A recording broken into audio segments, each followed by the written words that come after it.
Bueno, nuestra agenda es una agenda muy predecible porque la campaña es un momento excepcional para dejar testimonio ante las comunidades, ante los barrios populares, ante los medios de comunicación de cuáles son nuestras propuestas, recoger las inquietudes de la gente. Este fin de Y además semana, esta es una campaña atípica, ¿no? sí, muy breve, hay que aprovechar el tiempo. Este fin de semana estuve en Puerto Ordaz, en San Félix, estuve en Tucupita, en Casacoima, es decir, en Bolívar y del Tamacuro.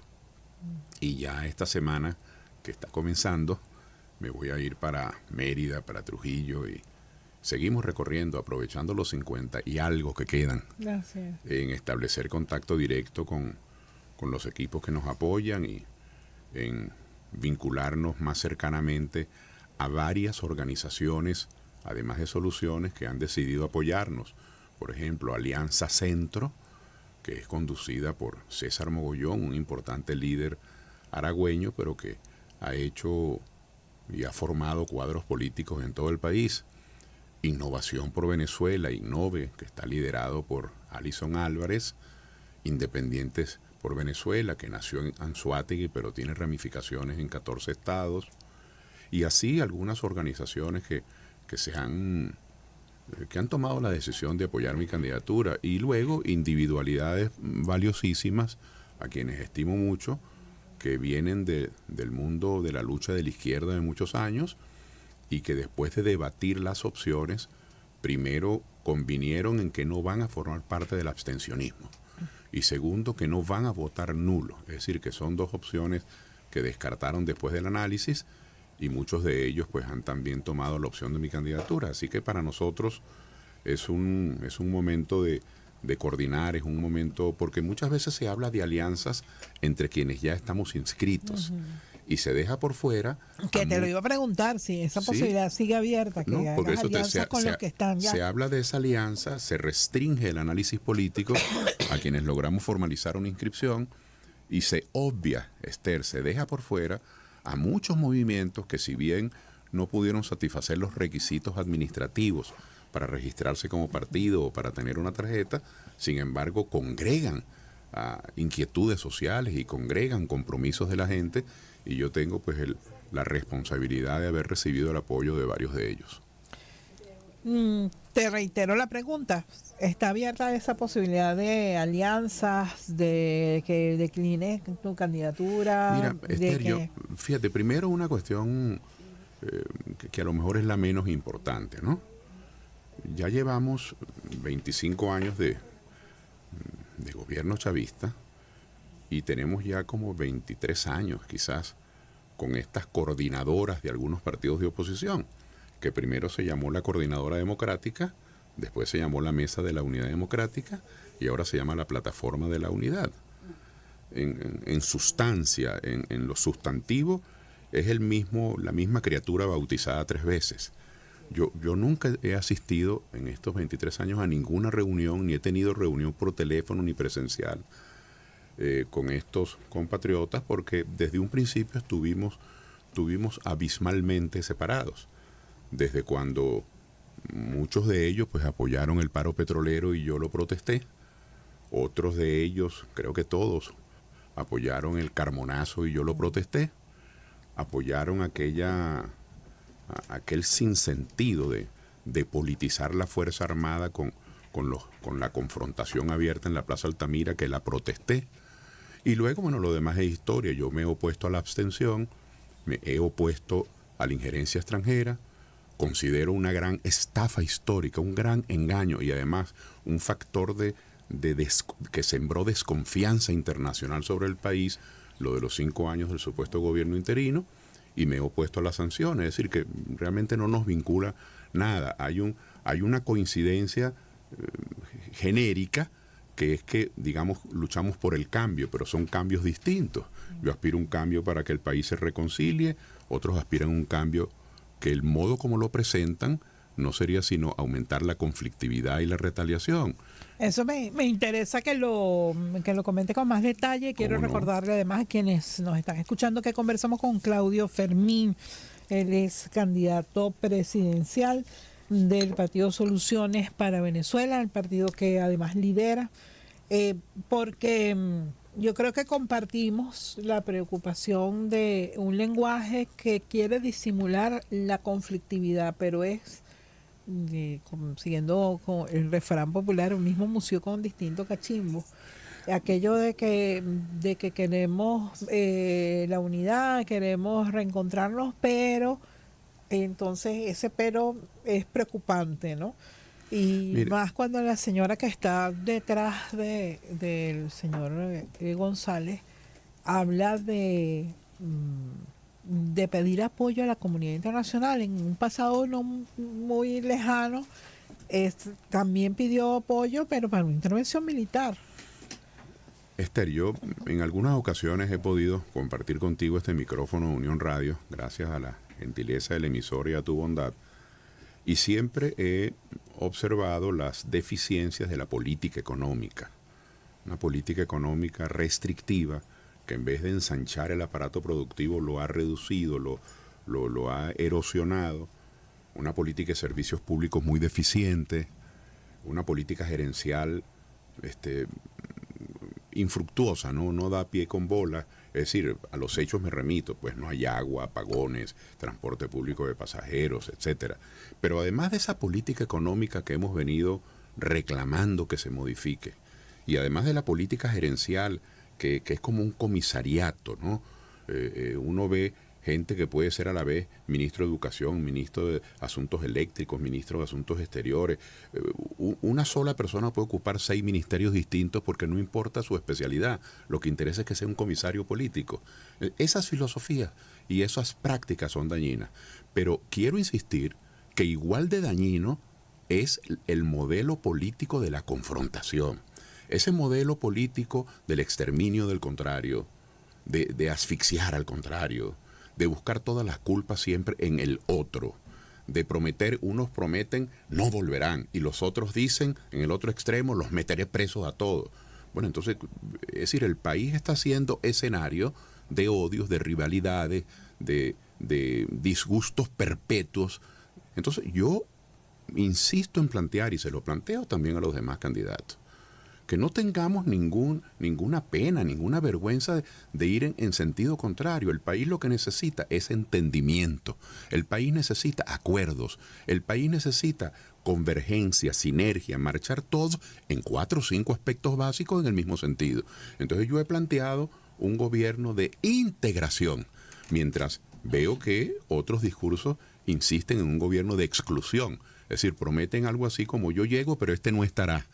Entonces yo quiero compartir eso con tu audiencia. La política económica, la corrupción, la gerencia improvisada ha sido lesiva, pero también el modelo de confrontación extrema, que yo sé que es muy noticioso, sé que es una narrativa que tiene mucho colorido y que garantiza primeras páginas, pero ¿cuánto daño le hace al país el que no seamos, que no tengamos una conducción que busque acuerdos, que busque entendimientos en los aspectos esenciales? El agua.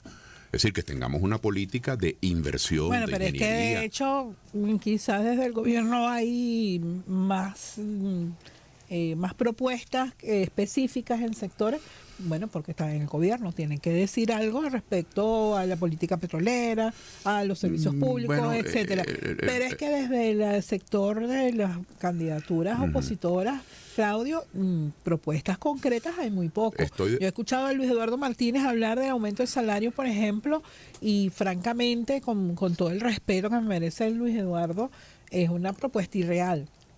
Es una propuesta irreal porque en el corto y mediano plazo no hay cómo financiar lo que él está proponiendo. He escuchado a Daniel Ceballos decir o también otras cosas respecto, por ejemplo, al tema salarial o al tema económico, pero yo no he escuchado a Antonio Carri, por cierto, una propuesta que creo que es lo más serio que he escuchado respecto al tema eléctrico, por ejemplo, pero que todavía está en el plano de lo ideal, no de lo real. Y que a los demás no los he escuchado decir, cosa que preocupa sobre todo en el caso del señor Edmundo González por el personaje que está detrás y las cosas que ya ha dicho, por ejemplo, como el tema petrolero. Es tu rol fundamental como comunicadora y como como historiadora de la cotidianidad electoral, le llevas la pista de esto, a hacer seguimiento de esos candidatos. No es mi rol hacer de cronistas de los demás candidatos, pero sí puedo plantear que un gobierno de integración como el que planteo sería un gobierno que aprovecharía talentos procedentes de diferentes áreas. Hasta el chavismo. Gente de Fedecámaras, gente de Conindustria, gente de Consecomercio, gente de las federaciones sindicales, gente de los decanatos de las universidades y profesionales. Si usted es del PCV y es un excelente ingeniero agrónomo que tiene sensibilidad por los agricultores, que sabe el problema de la genética, que conoce los suelos de tal o cual región, y usted está capacitado, pues, ¿y por qué usted no puede ser director de tal organismo? Y si usted es una persona experta en temas de la salud, que tiene todos los cursos de salud pública, que tiene la vocación del servicio público, porque usted no puede ser director de tal hospital aunque sea Copellano o Adeco. Y si usted es un excelente docente dedicado al área de los niños especiales, de los niños que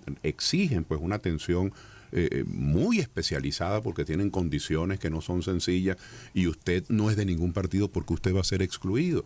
Ese sistema que hoy tenemos de reclutamiento de personal solamente de los incondicionales partidistas le hace daño al país. Y quiero decir una cosa, eso no solamente está funcionando en los ministerios, que usted tiene que ser rojo rojito. No, usted va a la gobernación del Zulia y si no es de un Nuevo Tiempo, se las ve negras, no puede trabajar. Y usted va a la alcaldía de Chacao y si no es de Fuerza Vecinal, pues tampoco puede. Y usted va a la gobernación de Cojedes y si no es de Primero Justicia, olvídese de meter una planilla para solicitud de trabajo. Es decir, esa especie de, voy a hablarlo en lenguaje figurado, no es así, pero lo quiero plantear así para no entrar en detalle. Esa especie de gen del sectarismo, de la arbitrariedad, parece que hubiese hecho metástasis. Entonces, eso hay que invalidarlo, eso hay que inocularlo. Y un gobierno de integración no solamente traería el reclutamiento de sectores distintos que tienen personal calificado, que tienen intereses sanos que cuidar en el área de la producción, en el área de la defensa del salario, en el área de la construcción de conocimiento, de la ciencia y la tecnología. Me refiero pues a empresarios, sindicalistas y académicos. Pero un gobierno de integración sería una gran herramienta contra la corrupción. Porque si algo le ha hecho daño a nuestro país en estos últimos años, ya llevamos un cuarto de siglo, en la Contraloría General de la República, esto es una cosa sin sentido, el Contralor General de la República, no importa cómo se llame, porque no es una crítica a una persona, sino un procedimiento, el Contralor General de la República es designado por aquel que va a ser controlado. Y además no puede ni siquiera designar los directores que van a trabajar con él, porque eso también se los designa el partido que es controlado. Eso es como si usted tuviese una ferretería, un supermercado, un hotel. ¿Cómo no? Usted confía en el director de administración. Pero es que en algún momento de nuestra historia republicana eso ha sido diferente, ¿cómo? Claudio. En algún momento de nuestra historia republicana eso ha sido diferente. Absolutamente. En los 40 años de gobiernos civiles que antecedieron estos 25 años, y lo puede usted buscar en cualquier hemeroteca, en esos 40 años que tuvimos un gobierno de Acción Democrática, URD y COPEI, después un gobierno de Acción Democrática, FND y URD, después gobernó COPEI solo, después AD solo, después COPEI solo, después gobernó AD con tecnócratas, después gobernó el presidente Caldera con Convergencia, el Movimiento del Socialismo y varios de los exgolpistas del 92. Y en todos esos 40 años, quiero que oigan esto, ni un solo día la Contraloría General de la República estuvo en manos del partido de gobierno, ni un solo día. Entonces, eso no lo dictaba la Constitución ni lo establecían las leyes, pero es un problema lógico. Lo que yo trataba de enhebrar, si usted tiene una empresa, un automercado, esta emisora, un lavado y engrase, usted confía en el administrador, ¿cómo no va a confiar? Él es el que hace los cheques, él paga el personal, él cobra el dinero, usted tiene toda confianza, pero al final del año usted contrata una auditoría independiente, el propio administrador no se va a auditar, y eso es algo que yo lo quiero compartir por acá por el micrófono. No importa cuál sea su militancia partidista ni su simpatía candidatural para el 28 de julio, pero eso no está bien, eso no tiene ningún sentido, porque un contralor no es solamente el funcionario que tiene la fuerza punitiva, que va a meter preso a alguien, no, esos son casos de excepción. Un contralor tiene una función disuasiva, tiene una función pedagógica, tiene una función normativa. Entonces las finanzas públicas, bueno, fíjate lo que nos pasó con PDVSA. La principal industria del país Y entonces nos dimos cuenta, después de pasados semanas y meses, que no llegaban el dinero de los navíos, de los tanqueros que estaban con petróleo, nos dimos cuenta que no había entrado a la tesorería. Una cosa insólita, y eso pasa todos los días. Entonces, claro, se generan solidaridades automáticas, y no solamente pasa a nivel nacional, sino que eso pasa con los gobernadores, que los contralores los nombran ellos, eso pasa en las alcaldías grandes, que los contralores los nombra el alcalde que tiene la fuerza política. Entonces, un gobierno de integración pondría tantas miradas sobre la mesa, tantas miradas. Yo no voy a decir que es imposible, pero que se hace bastante más difícil un manejo irregular o un manejo que no sea el previsto en el presupuesto que se diseña. Entonces yo insisto en que un gobierno de integración sería una gran herramienta contra la corrupción, nos permitiría un sistema de reclutamiento de personal, de gente calificada muchísimo más eficiente y más comprobable, pero además nos haría perder menos tiempo, porque hoy día el presidente, los ministros toman una decisión, unas buenas, otras regulares, muchas malas, pero la que sea, no quiero entrar en la que sea. Entonces, después es que van a informarla a los sectores afectados, después de tomar la decisión. Llaman a Conindustria, a Consecomercio, a los sindicatos, a las universidades, a los medios de comunicación, le informan al país en detalle, pero después del ojo afuera no vale Santa Lucía. En cambio, en un gobierno de integración, todas estas partes formarían parte, valga la redundancia, de la decisión, influirían en la decisión. Ahora, hacer esto yo comprendo que es muy difícil, porque esto acaba con la cultura de que el que gana tiene el botín de la administración pública. Ese es un salto cualitativo, Esther, que tenemos que dar los venezolanos, tan importante como modificar y mejorar la política económica, como mejorar la gerencia pública y combatir la corrupción. Tenemos que combatir el modelo de confrontación. Eso no lleva a ninguna parte. Y somos tan pequeños. Somos 30 millones, contando incluso los que se hayan ido, 1, 2, 3, los que sean. Es decir, somos todavía un país que estamos a tiempo de tomar grandes rectificaciones. Es decir, no tenemos esas dimensiones demográficas de 300 millones de habitantes como los Estados Unidos, de casi 200 India, millones como tiene Brasil. 1.200 millones de habitantes y pasaron 10 días en elecciones para que pudiera votar. Sí, claro. Por cierto, valga el comentario, una votación récord, ¿no? 694 millones de indios votaron en las elecciones de ese país. Es una cosa interesantísimo, ¿no? Bueno, yo creo que eso varios días. Creo que 9 días. Sí, durante varios 9 días pasaron en elecciones. Todo apunta a que fue reelecto el actual primer ministro de ese país, pero bueno, eso es otro detalle. Quiero agradecerte, Claudio, siempre tu disposición a conversar con nosotros y a expresar tus opiniones. Creo que todas las opiniones son válidas. Yo quisiera terminar con el llamado que tú le haces hoy a los candidatos en general. Son 10 candidatos los que están en la disputa presidencial en Venezuela. Bueno, yo aspiro que estos 50 y tantos días restantes sean días constructivos, sean días de aportes. Es decir, que hagamos de la campaña electoral una materia de análisis para el elector, y no una materia de bochorno. Eso de cerrar un hotel porque ahí llegó tal candidato, o eso de pedir auxilio extranjero. ¿Qué significa auxilio extranjero? Que alguien intervenga desde afuera en nuestras elecciones. Es decir, yo creo que hay que tener un poco más de comedimiento. Estoy convencido que a cualquier que quiera hacer méritos ante su cúpula se le pueden ir los tapones y se excede para que le den una palmadita en la dirección nacional de una u otras campañas. Pero también quiero hacer un llamado al elector muy respetuoso. A quienes votaron por el presidente Chávez y por el presidente Maduro estaban en su pleno derecho. Cada quien vota por aquello que lo entusiasma, que lo ilusiona, que le dice su conciencia. Yo lo invito a que evalúe estos 25 años. ¿Está usted contento con el abastecimiento del agua, con los apagones, con el nivel de salario? ¿Está usted satisfecho con la calidad de vida? E igual, invito muy respetuosamente a quienes se dejaron orientar por los llamados de abstención, que les dijeron que esa era la solución, o a quienes se dejaron motivar y se entusiasmaron con aquello de la salida. Bueno, que las elecciones son dentro de 3 años, pero la salida tiene que ser mañana en la tarde. o a quienes creyeron que era verdad, porque se lo dijeron con tanta firmeza a sus dirigentes, que aquí hubo un gobierno interino, un gobierno provisorio durante 5 años, y ahora se dan cuenta que no solo eso fue mentira, que los estafaron, sino que hasta el presidente que promovían no lo mencionan más, es algo así como caca.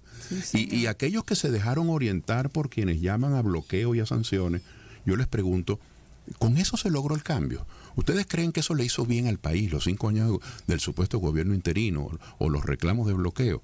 Entonces, a unos y otros, a los que votaron por lo que hoy tenemos después de 25 años, y a quienes se dejaron orientar por lo que antes he dicho, yo les pido respetuosamente que cambien de opinión. Porque si no cambiamos de opinión, el país seguirá en este ping-pong entre dos planteamientos que no han dado resultados. Eso es lo que yo le pido con todo respeto al electorado venezolano. Gracias, Claudio, y siempre bienvenido. Muchísimas gracias.